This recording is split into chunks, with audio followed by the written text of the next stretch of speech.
Cedar Creek, North Carolina, had the kind of quiet charm people only saw in postcards, the old wooden bridges, parks filled with oak trees, and a Main Street cafe where high school kids worked summer shifts while retired veterans played checkers outside. People liked to think they knew each other here. They didn't. Behind polished smiles and Sunday church services, secrets festered like mold under wallpaper. The Reynolds family, once pillars of Cedar Creek, carried one of the darkest secrets of them all. The Reynolds family. Charles Reynolds, 60 patriarch, stern, built his fortune in construction and land deals. Believed power justified every cruelty. Martha Reynolds, 58 warm face but silent enabler, lived in fear of her husband's temper. Daniel Reynolds, 32 eldest son, ambitious lawyer in Charlotte. Resented his father's dominance. Michael Reynolds, 28 middle son, military veteran, quieter, haunted by combat memories and unspoken scars. Emily Reynolds, 23 youngest, college dropout, rebellious spirit, closest to uncovering truths hidden inside the family. From the outside, they looked like success. But Cedar Creek whispered about late-night fights, police visits that were hushed, and cruel business practices that bankrupted neighbors.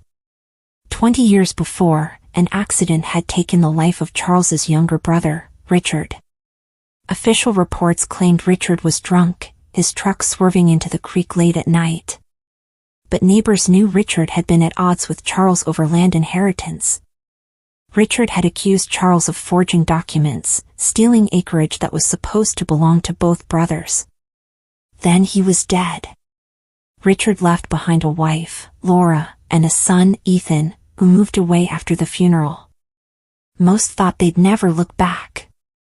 They were wrong. In the summer of 2022, Ethan Cole, he had taken his mother's maiden name after leaving Cedar Creek, returned. At 34, tall, with sharp eyes and a quiet composure, he wasn't the boy who left. He was now a high school history teacher, but there was something more in his presence, an undercurrent of purpose. Emily saw him first at the lakeside park. She didn't recognize him, but when he introduced himself, the name hit her like thunder. Ethan Cole. My mother's Laura. Richard was my father.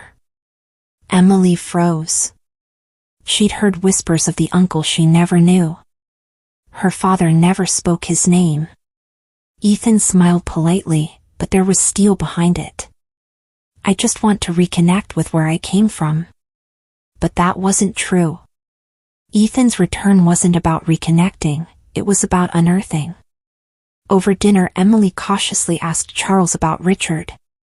He slammed his glass on the table. Richard was a fool. He drank himself to death. End of story.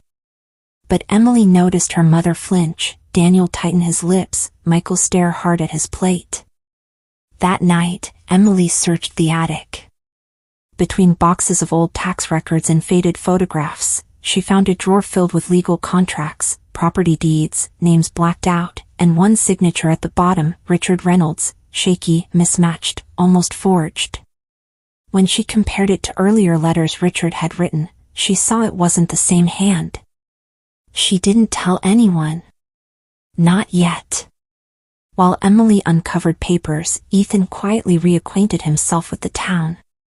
Slept in the spare room of his cousin's old friend, coached Little League, smiled at shopkeepers. Everyone liked him. But in the evenings, alone in his car, he wrote in a notebook filled with years of research. Bank statements that didn't add up. Old maps showing Richard's land reassigned to Charles's company. Newspaper clippings of construction projects funded off sudden inheritance windfalls. What Cedar Creek didn't know was that Ethan had spent the last decade tracing every thread of his father's downfall. Now he was ready to pull them tight, one by one, until the Reynolds family unraveled. After days of trying to shake off the discovery in the attic, Emily realized she couldn't. Her heart raced each time she looked at the forged signature. She wanted to ask her mother but feared involving her. Instead, she messaged Ethan. Can we talk? They met at a quiet coffee shop outside town. Ethan listened carefully as Emily described the papers. His eyes darkened. "You found the proof," he whispered. "I knew it existed. Charles stole everything from my father." Emily wanted to argue, to defend her family somehow, but deep down she knew Ethan's tone wasn't fantasy, it was conviction. Ethan leaned in, speaking with measured intensity. "My father wasn't perfect. He drank sometimes, sure. But he wasn't reckless. He'd been fighting Charles in court over deeds, over land that was rightfully his. Days before his death, he told my mother he had evidence. Then suddenly, he's gone. Police ruled it an accident. But the truck's brake line was cut. My mother suspected, but who would listen? No one stood up against the Reynolds family." Emily sat frozen, the coffee cooling between her hands. "And you came back, to destroy my father?" Ethan studied her. "Not just him. The entire facade he built. Cedar Creek deserves the truth. And my father deserves justice." Meanwhile, Daniel, the eldest Reynolds brother, was in Charlotte pushing a higher seat at his law firm. He hated coming back to Cedar Creek, but Charles summoned him often. Charles demanded Daniel eventually move home and take the helm. Daniel, however, wasn't loyal, he was calculating. To him, Cedar Creek was suffocating, a prison of his father's making. His exit strategy was already forming. When a rumor reached him that Ethan Cole was back in town, asking about Richard, Daniel didn't tell his father. Instead, he secretly tracked Ethan down one evening outside the library. "You're stirring ghosts best left buried," Daniel warned coolly. "My father will crush you if he thinks you're sniffing around." But Ethan only smiled faintly. "Maybe your father isn't the only one who deserves to fall." Daniel tilted his head, intrigued. He saw something in Ethan, a dangerous ally, or perhaps a weapon he could use. Of the Reynolds children, Michael was hardest to read. He lived at the old family property, tending to his father's projects, haunted daily by nightmares from Afghanistan. He was close to his mother, who begged him to leave Cedar Creek, but guilt chained him down. Michael was the only one who remembered the night Richard died clearly. He had been 8 years old, sitting on the porch, when he heard raised voices in the barn, his father's roar, his uncle's desperate tone. Later, he'd seen Charles return, jaw tight, smelling of oil. Hours later, police lights flared red and blue through the trees. He had never spoken of it to anyone. But when Ethan ran into him one afternoon at the Veterans Center, Michael felt the weight of his silence crack. Ethan shook his hand firmly, looked him dead in the eye, and Michael, for one strange moment, thought he saw his Uncle Richard's reflection. Cedar Creek began buzzing. Ethan's presence stirred more than family grudges. Older townsfolk remembered Charles buying out Richard's land for far too little. Farmers whispered about signed agreements that never saw daylight. The sheriff, a longtime hunting buddy of Charles, started warning Ethan to let the past be the past. Rather than back down, Ethan leaned into the whispers. He met people, listened to their stories, collected receipts. Every coffee shared, every handshake, became another thread in the net he was weaving. Emily felt herself changing. Each piece of evidence Ethan revealed pulled her further from loyalty to her father and closer to him. She found herself sneaking phone calls with Ethan late at night, whispering in the dark, the forbidden truth both terrifying and thrilling. But one evening, Charles caught her looking at the forged contracts again. "What are you doing with those papers?" His voice was dangerously calm. Emily stammered, "I was just curious." Charles grabbed her wrist sharply. "Curiosity killed more than cats, Emily. Don't forget who feeds this family." She pulled away, her eyes blazing, for the first time not cowering. And Charles noticed. The chessboard was set.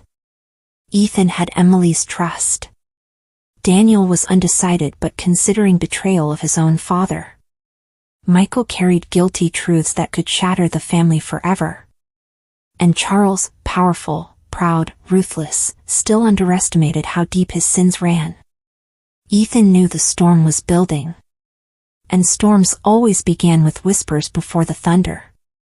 Ethan knew that revenge wasn't chaos, it was strategy. He had waited years for this. His first target wasn't Charles directly but the empire he had built, the Reynolds Construction Company. Ethan discovered that several contracts for county projects were tied to falsified environmental reports. If exposed, not only would Charles lose credibility, but the county could file legal action. Late into summer nights, Ethan sat at his mother's old desk with piles of documents spread out like battle maps. Emily helped him photograph files she'd stolen from her father's office, scanning them into Ethan's laptop. She felt the thrill of betrayal, the line between loyalty and justice already erased. Strike the business first, Ethan told her. Cut his power. Then we go for him. Through a contact in Raleigh, Ethan leaked documents to a local investigative journalist, pretending to be an anonymous whistleblower inside Reynolds Construction. Within 2 weeks, Cedar Creek's calm evenings were shaken by headlines. The word spread faster than wildfire. People stopped Charles in church parking lots, muttering questions he waved off angrily. "This is nothing but slander," Charles barked at the town council. "I built this community with my own 2 hands. Don't forget that." But public doubt had begun. Ethan smiled quietly to himself. Daniel drove down from Charlotte after the articles hit. At the Reynolds family estate, he watched his father storm across the foyer, shouting into the phone, threatening lawsuits, firing advisors. Daniel realized what Ethan was doing, and it impressed him. If Reynolds Construction fell, Charles's fortune, reputation, and control over his children would crumble. And Daniel wanted that. One evening, Daniel met Ethan again, this time not as an enemy. "You're smart," Daniel admitted. "You know where to cut. My father bleeds money, not just pride. Push harder, hit his contracts. I can give you access to his financial records. In exchange, I want out clean. When he falls, I don't want to go down with him." Ethan studied him. "You're helping because you hate him?" Daniel smirked. "Because I hate losing. And Charles Reynolds loses this time." And so, the eldest son quietly shifted into the conspiracy against his own father. Michael, meanwhile, watched everything unfold like a man caught in a burning house. He wasn't like Daniel. He didn't hunger for Charles's fall. He wanted peace. But for years he had carried the memory of that night Richard died, locked behind his teeth. One night at the Veterans Center, Michael broke. He spoke to an old Marine friend, his voice trembling. "My father killed my uncle. I know he did. I saw him that night. I was just a boy, but I remember his hands, his face. And I said nothing all these years." The confession didn't stay private. By the weekend, word reached Cedar Creek's rumor mill. Charles heard the whispers, heard that his own son had spoken. Fury raged inside him. During dinner, he slammed his fist down on the table. "Michael! What lies have you been spreading?" Michael stared at him, silent, his eyes hollow. For the first time, Charles didn't see obedience in his son, only contempt. Emily grew closer to Ethan, their alliance steeped not only in evidence but in something she hadn't expected, affection. Long nights turned into quiet walks by the lakeside, where she found herself holding his hand despite the forbidden echo of their bloodlines. "Do you ever worry it's wrong?" she asked him once, gazing at the rippling water. Ethan hesitated, then whispered, "What Charles did was wrong. Loving the truth, loving someone who sees it, can't be." For Emily, it was no longer just about justice. It was about building something new, free from her father's shadow. But Charles Reynolds was no fool. He had survived decades by smelling betrayal before it reached his door. Hiring a private investigator, he put Ethan under surveillance. Photographs soon revealed Emily meeting Ethan at odd hours, Daniel sneaking files into briefcases, Michael visiting the Veterans Center too often. Charles finally saw it, the cracks in his fortress were not made by strangers but by his own blood. "This family eats because of me," he roared at Martha one night. "And this family will die before it betrays me." But deep down, Charles knew, it was already too late. The war had begun, and for the first time in his life, he was not the hunter, he was the prey. The investigation into Reynolds' construction deepened rapidly. State auditors arrived in Cedar Creek, combing through county records, examining land deeds, uncovering more and more hidden cracks. Projects that once stood as Charles's pride were suddenly labeled under review. Loans stopped. Investors backed away. For a man who had thrived on control, Charles was watching his empire slip like sand through clenched fists. And he knew someone was feeding the fire. At home, dinner became war. Daniel argued openly with his father, Emily barely spoke at all, and Michael avoided the table completely. Martha tried to keep peace, but her soft words were ignored. "This family is dying, and it's because one of you brought the disease inside," Charles hissed one night, his eyes circling the table like a predator. No one answered. And Charles realized silence had become rebellion. Ethan escalated. Meeting Daniel and Emily at the old Creekside barn, ironically the same place where Richard had confronted Charles decades ago, he showed them photographs and reports he'd quietly collected. "Look at this. Brake fluid residue on my father's truck, pulled from police archives." The report dismissed it as old damage. But the truth is clear, the brake line was cut. That wasn't an accident. It was murder. Emily's hands trembled as she looked at the papers. Daniel's jaw tightened. "We leak this?" Daniel asked. "No," Ethan said firmly. "Not yet. This isn't just about the law. This is about making Charles watch his entire house of lies collapse before we drive in the final stake." For the first time, Daniel smirked, not at Ethan, but in admiration. "You're colder than I thought," he admitted. "I like it." Michael couldn't stay out of it anymore. He confronted Ethan privately one evening. "You think exposing him will fix this? My father isn't just cruel, he's dangerous. When he learns the truth, he won't just fight back in business, he'll come for you. And maybe for us, too." Ethan looked at him steadily. "Then you have a choice to make. Keep letting him live like nothing happened, or stand for your uncle." Michael's voice cracked. "I was there, Ethan. I heard Richard begging. I heard my father say, 'You'll sign, or you'll bleed.' And then silence. I never told anyone. I was just a kid. But I knew." Those words shattered something inside him. Ethan placed a hand on his shoulder. "Then you're the witness. You're the one who can end him." Michael wept quietly for the first time in years. Sensing betrayal tightening around him, Charles lashed out violently, not with fists, but with power. One morning, Emily found her bank accounts frozen. Daniel's job applications for higher positions in Charlotte mysteriously failed, blackballed through whispered phone calls. Michael discovered his veteran benefits suddenly delayed by clerical error, courtesy of someone with strings in the system.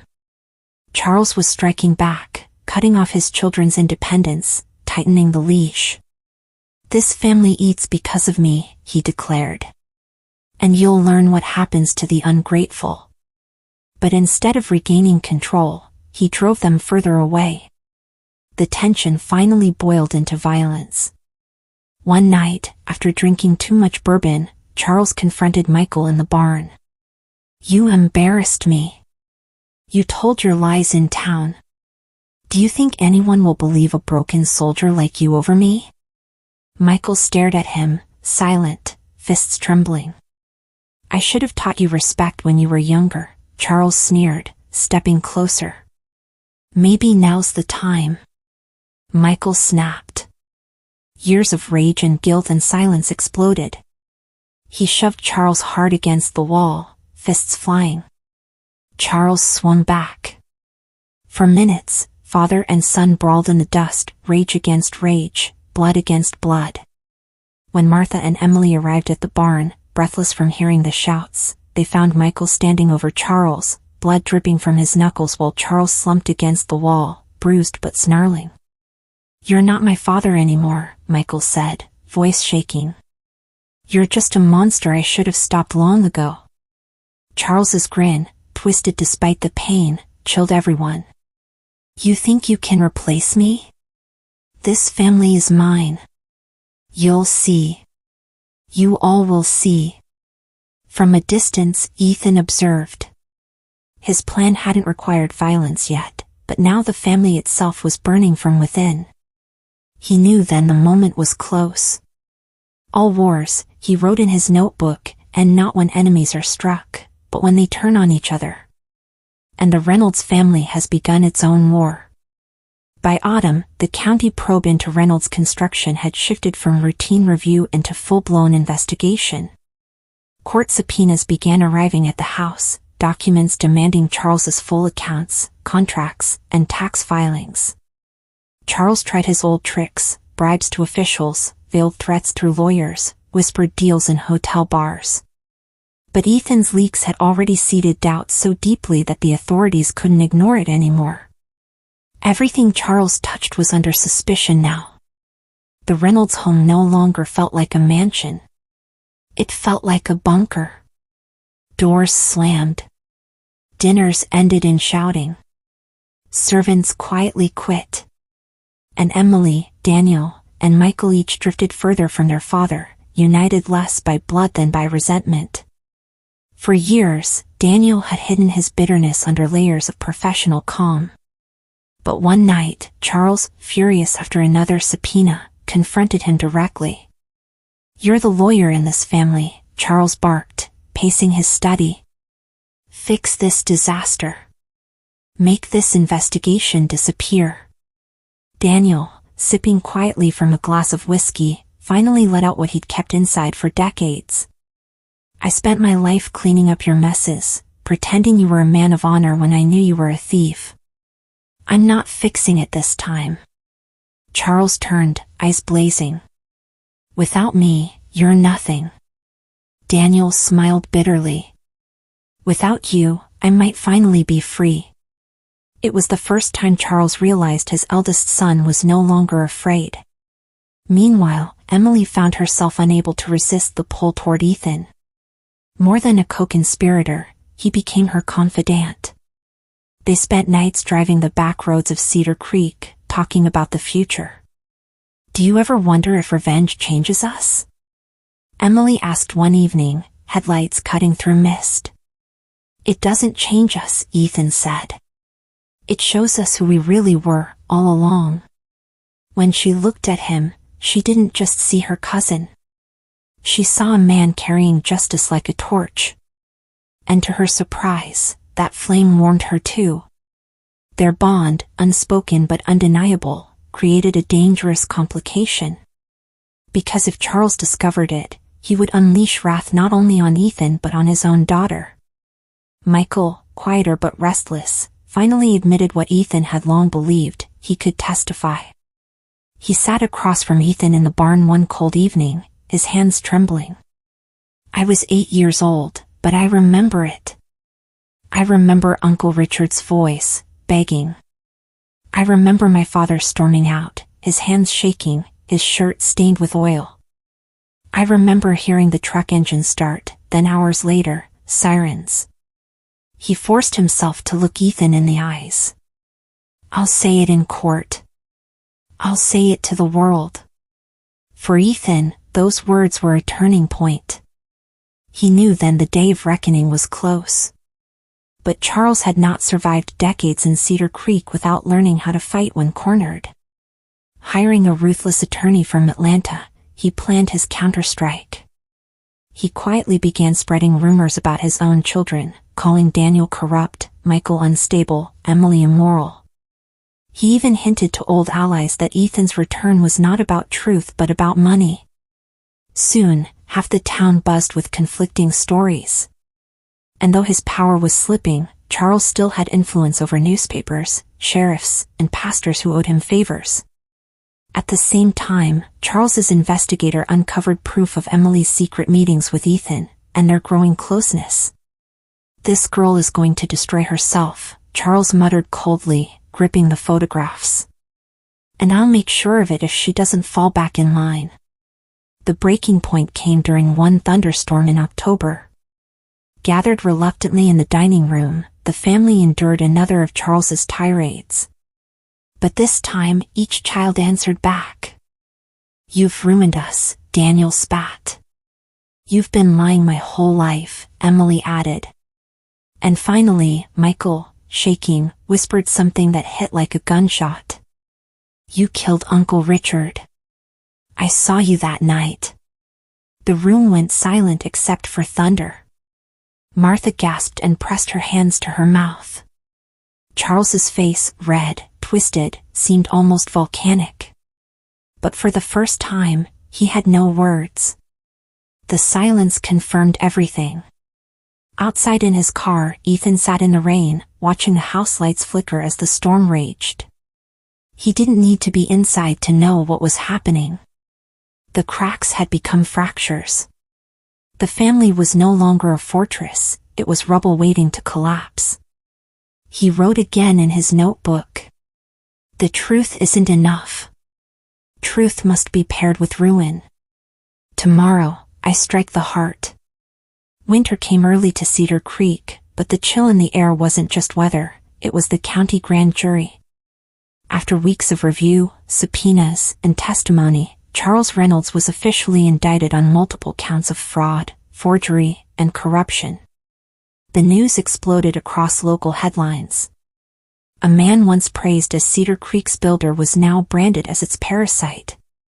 Protesters stood outside the courthouse holding signs, some reading "Justice for Richard" and others "Reynolds lied." Inside the Reynolds mansion, Charles hurled a glass across the wall when the sheriff delivered papers. "They'll regret this," he snarled through clenched teeth. "Every one of them." But beneath his rage was something unfamiliar to him, fear. Ethan worked tirelessly to prepare.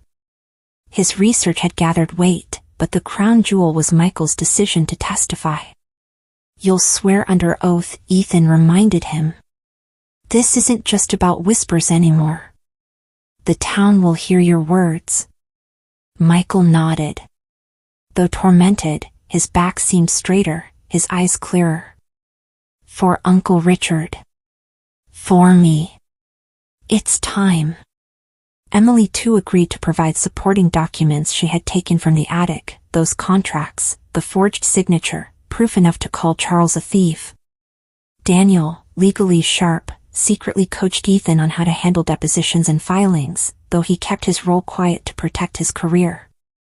The children Charles had controlled like chess pieces for decades were now united against him. But Charles Reynolds wasn't a man who surrendered. His Atlanta attorney crafted a counter-narrative. Michael was unstable and prone to hallucinations. Emily was emotionally manipulated by Ethan, whom Charles painted as a bitter, money-grubbing outsider. Daniel was too ambitious to care for truth. In small-town churches, Charles whispered lies about Ethan, hinting he was romantically entangled with his cousin, twisting their closeness into scandal. In taverns, he suggested Michael's PTSD made him untrustworthy. He even tried to convince Martha to side with him, reminding her of all the years of comfort he had given her. But Martha, broken after decades of silence, muttered softly, "Comfort built on blood isn't comfort." It was the first time she'd stood against him, even in words. And her defiance shattered Charles more than he showed. The first day in court was electric. Reporters busied themselves in the aisles, townsfolk crowded benches to watch their titan fall. Ethan sat behind the prosecution, taking notes. When Michael walked to the witness stand, Cedar Creek held its breath. Hands trembling slightly, Michael took the oath and began. I was only 8, but I remember it as if it were yesterday. My father and my uncle were in the barn. I heard shouting, saw papers on the table. My uncle refused to sign. My father threatened him, then hours later, my uncle was dead. His truck's brakes were cut. Gasps filled the room. Charles leaned forward, face stone. His attorney objected furiously, shouting about childhood memory and unreliable testimony. But the damage was done. Inside the courthouse, a truth long buried was finally spoken aloud. Cedar Creek could never unhear it. To strengthen the case, Ethan submitted his years of evidence, bank transfers, suspicious land deeds, falsified reports. But Charles's lawyer countered with venom. Mr. Cole has one motive, revenge. Isn't it true you've hated Charles Reynolds since childhood? Isn't it true you returned only to destroy his name? Ethan glanced toward the jury, then spoke plainly, yes. I hate him. Because he murdered my father and built his empire on theft. But my hate doesn't change the facts. The documents don't hate, the signatures don't hate, the money trails don't hate. They tell the story on their own. It was a gamble, admitting personal bias, but one that resonated. Jurors exchanged glances. A man motivated by revenge could be dismissed. But facts had their own weight. When Emily testified, she described the attic, the contracts, the fear she lived under for years. But under cross-examination, Charles's lawyer pounced. You've been meeting with Ethan secretly, haven't you? You've grown close to him, yes. Emily's face flushed crimson. Whispers filled the courtroom. The insinuation of forbidden love spread like oil on water. Charles smirked across the aisle, pleased with the wound. But Emily didn't waver. She raised her chin and answered coldly, yes, I love him. And maybe that's wrong in your eyes. But it doesn't make those papers forged by anyone other than my father. Love doesn't forge contracts. My father did. The courtroom buzzed again, but this time with admiration. Emily's courage turned the scandal into a moment of defiance. The trial dragged for weeks. Each day, Charles walked in with less bravado, his suits duller, his expression darker. He was losing, and he knew it.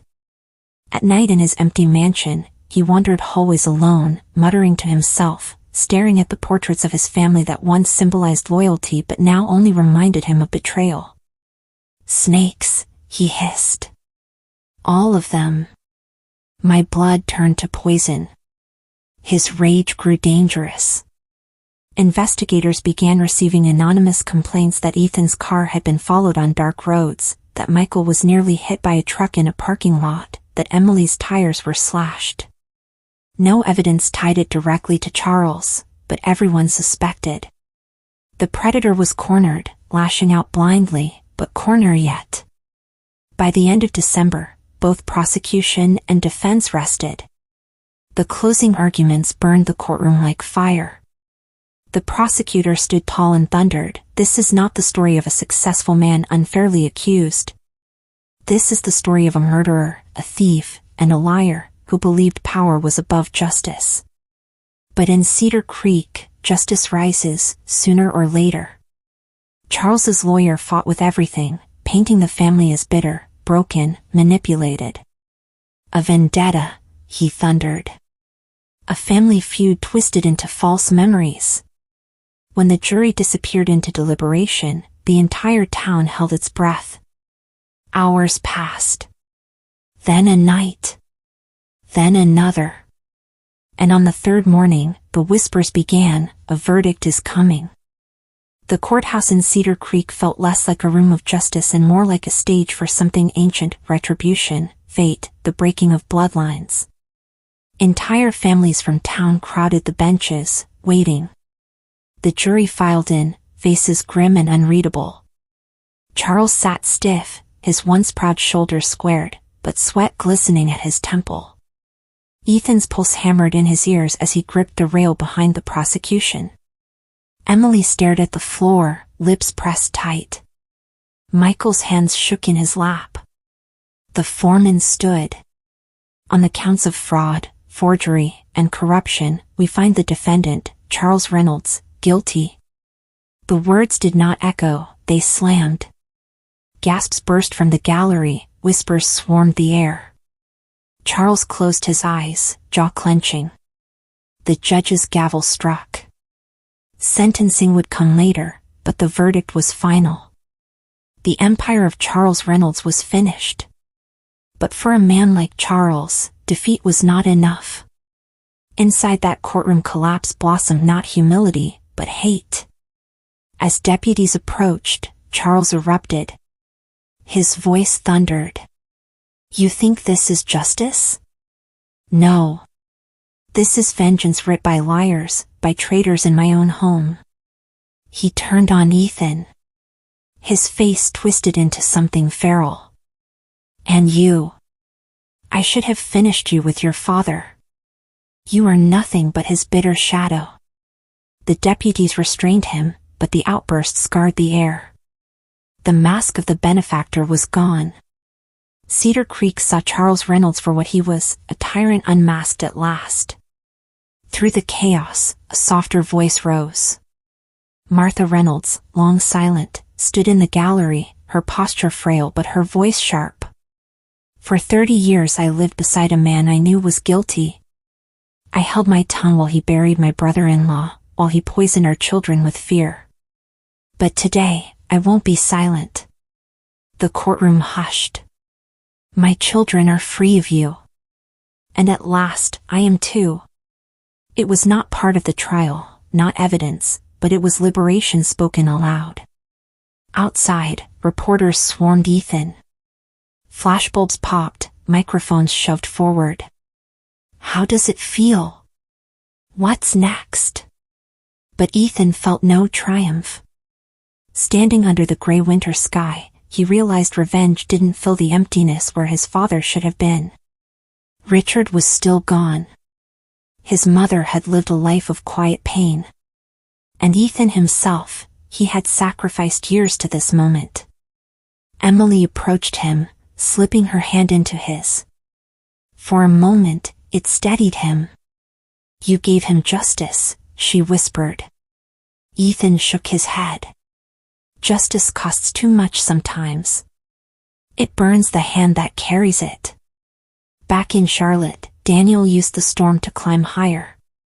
He positioned himself as the lawyer who helped dismantle corruption, distancing himself publicly from his father. But in the mirror each night, he saw something familiar, the glint of cunning in his own eyes that reminded him of Charles. Revenge had freed him, but it had also made him realize he was his father's son in ambition, if not in loyalty. A revelation that chilled him more than his courtroom victories. Michael became Cedar Creek's reluctant hero. People shook his hand, calling him brave. For the first time, he didn't shrink from the attention. He walked straighter in town, the weight of silence lifted. But nights were harder. The dreams returned, the barn, the shouting, the crash of the truck. Only now, when he woke, he wasn't silent anymore. He spoke his memories aloud. And in speaking, he began, slowly, to heal. For Emily and Ethan, the verdict bound them together in a storm of affection, secrecy, and danger. Their love was undeniable, but also a shadow hanging over them. Some neighbors whispered, others turned away. One night by Cedar Creek itself, Emily asked softly, "Do we keep running from this, from who we are to each other?" Ethan looked over the dark water, the same creek where his father died. "Maybe we don't run. Maybe we build something new from the ashes. Something he can't touch. They both knew Cedar Creek wouldn't forgive them easily. But they didn't care. From his jail cell awaiting sentencing, Charles Reynolds sat alone. Guards spoke of him muttering endlessly, repeating the same vow. This isn't over. Blood always circles back. My children can't erase me. One day, they'll see. Whether the threat was madness or promise, no one knew. But Ethan, Emily, Michael, Daniel, and Martha, each of them, carried scars deep enough to know that the echo of Charles Reynolds would never fully die. Time is merciless, even after victory. Justice came with the guilty verdict, but vengeance left its scars.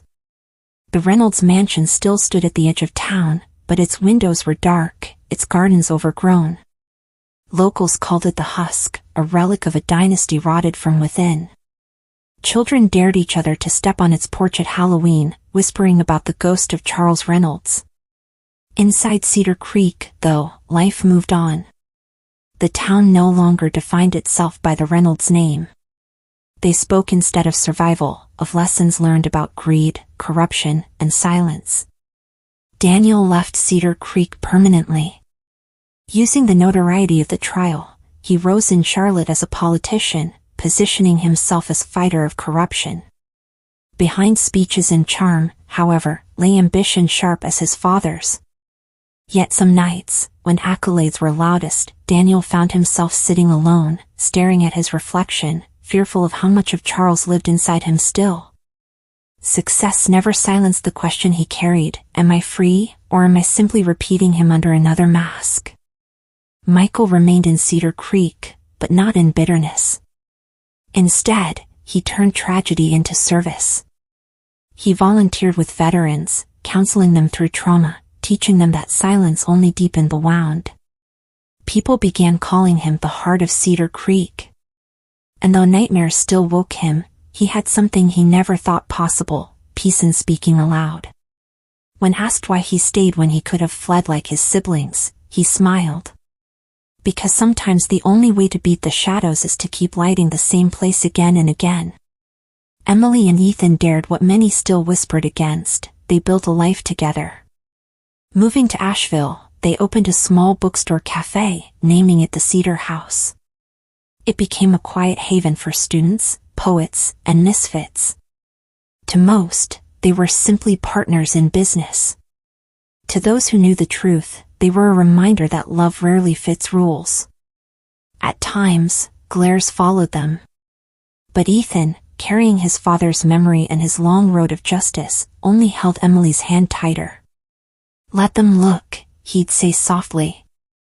We lived in secret too long. Now we live free. Their bond, born in vengeance, was tested by society's judgment. But unlike Charles's iron grip, their love was built on choice, not fear. Martha never remarried. She moved into a small home near the church, filling her days with gardening and volunteering for families in need. Neighbors often remarked that she seemed lighter than when she lived under Charles's rule. One spring morning, she was found quietly tending roses, humming a hymn. A woman who had endured decades of silence had at last found her voice even in simple peace. Charles Reynolds died 5 years into his prison sentence, heart failure in a cold cell. Few attended his funeral, a scattering of old business acquaintances, one distant cousin, and not a single family member. On his gravestone was etched only, Charles Reynolds, 1962 to 2029. No beloved husband. No father. No remembered legacy. In Cedar Creek, his name became less of a curse and more of a cautionary tale. Ambition without conscience devours even its own blood. Years later, sitting in his bookstore after closing, Ethan opened the battered notebook he'd carried since his father's death. Inside were pages of plans, evidence, and his vow, I will not rest until Charles Reynolds falls. But as he closed it, he realized he no longer needed it. The war was over. Revenge had been his compass for so long, but now there was life left to live. He placed the notebook on a back shelf and left it there, a relic of blood and fire. Then, taking Emily's hand, he whispered, "We're not the ashes anymore. We're the beginning."